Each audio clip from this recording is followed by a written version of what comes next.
Women's golf gets underway here shortly, and so we're sitting down with their head coach and get a little preseason info on everybody and get ready to go for you. So just, you told me you had about 6 practices so far, and so what kind of things have you been able to see early on in the season? Well, we're really looking to our returners. Sarah Stringy from Fulda will be a senior this year, and then we have 2 sophomores who are going to be making a difference again right away. Kelsey Wattenhofer, who was a NAC All-Conference last fall, and then Caitlin Foster from Osakis as well. But we do have 2 freshmen coming in, Megan Foley from Bovey, Minnesota, and then Joy Stevenson from St. Louis Park. And they're going to be stepping up right away tomorrow. We're playing at Alexander Golf Club for our UMAC preseason. So we got 5 of them. I think we're ready to go. Looking forward to seeing the course. We haven't been at Alexander Golf Club as we've been a member of the NAC for the last couple of years. So it'll be good to see how they play the course and to get ready for the UMAC Championship in October. And what are you looking for out of this first meet tomorrow? Once they actually get on the golf course. I know you said new course. But. Yep. I'm just looking for my upperclassmen to remain calm and just taking one shot, one hole at a time, and not get frustrated by the little things. The freshmen, I know the first time in a college tournament, you always have the jitters. So hopefully we can shake that off early and they can relax and be able to enjoy the course and play a good round of golf. And you mentioned that you were in the NAC, now the UMAC has golf once again, and so what is it going to be like to be a member of the UMAC, just like the men's golf team is almost every other sport on campus except for women's swimming and diving? Yep, I think it'll be good to come back to the UMAC. We had great successes those last few years we were in the UMAC, and so it'll be good to see the competition again. Glad we have a couple more schools offering women's golf.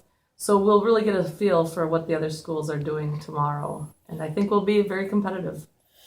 What is your goal then looking forward into when you get to the UMAC championships at the end of the season? Obviously the goal is to win it. And so it's going to come down to the players. And like I tell them too, is what you put into it is what you're going to get out of it. So we need to go into this with a team goal of getting that championship. And so we need to focus every practice and every tournament at doing that. What is the mindset for people that may not have played competitive golf? Golf is a big sport. People do it for their hobbies. They play with their friends. But what is it like to be on that competition level out there? You talked about your freshmen maybe will have a little nerves, but takes maybe inside the mindset of some of the people. Well, like this. The golf is a lot of it is the mental game, and so really to be able to focus, and if you have a bad shot or you have a 3-putt, to be able to get rid of that, let it escape your mind, and then focus on the next one. The competitive side, that's what makes you strive to do better that next time it gets you out there time and time again, to try to get that eagle or the birdie hole after hole and just to improve every time you're going out there. What are you looking forward to most with this group that you have this year?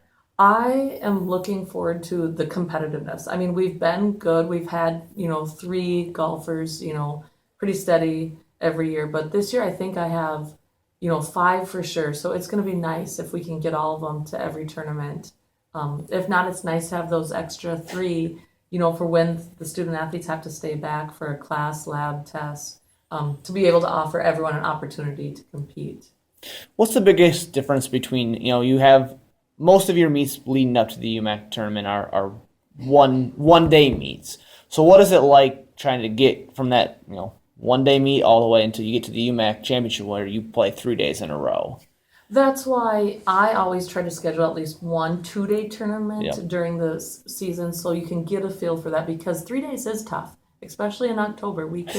The weather could not be our friend, and so we work on a 2-day tournament, and that's why you do practice, and set a routine so they can get used to having to do 3 days in a row. What is a normal practice like for you guys? Well, we kind of repeat what we do on a tournament day. So we kind of start on the range, do some warming up, loosen up, and then we do some chipping and putting, and then we'll go play, whether it's 3 holes, 6 holes, or a full 9 or 18 holes. Yep. But it all depends on their class schedule too, and lab and work. When you guys do go out on the golf course, do you take golf course, try to sit golf carts to try to save time, or do you try to make them walk so it simulates that real life A little of experience? both. Sometimes we will, if we just don't want to play holes, we want to just focus on 150-yard shots, 100-yard Yep. shots, 50-yard shots. We'll take the golf cart out or go park by one of the holes at Pond Terre and get that real life experience of a 100-yard shot approach into the green, Yep. figuring out the roll and, the placement of it. So we do a little both, but I'd prefer walking because that's what it's like. Right. You need to be in shape. You need to be able to get through all 18 holes. What you talked about, your older players coming back as leadership. What do you look for them to do specifically to help the newcomers this season? I think it's making them feel at home, to be comfortable and to come to them or to me as the coach if any concerns, whether it's academic or athletically related. And just helping with the team bonding, gathering together to do some fun events or getting together, play game night, or just, talking in the van rides. It's that team bonding that I'm looking for. All right. Well, thank you for joining us, and good luck. Thank you.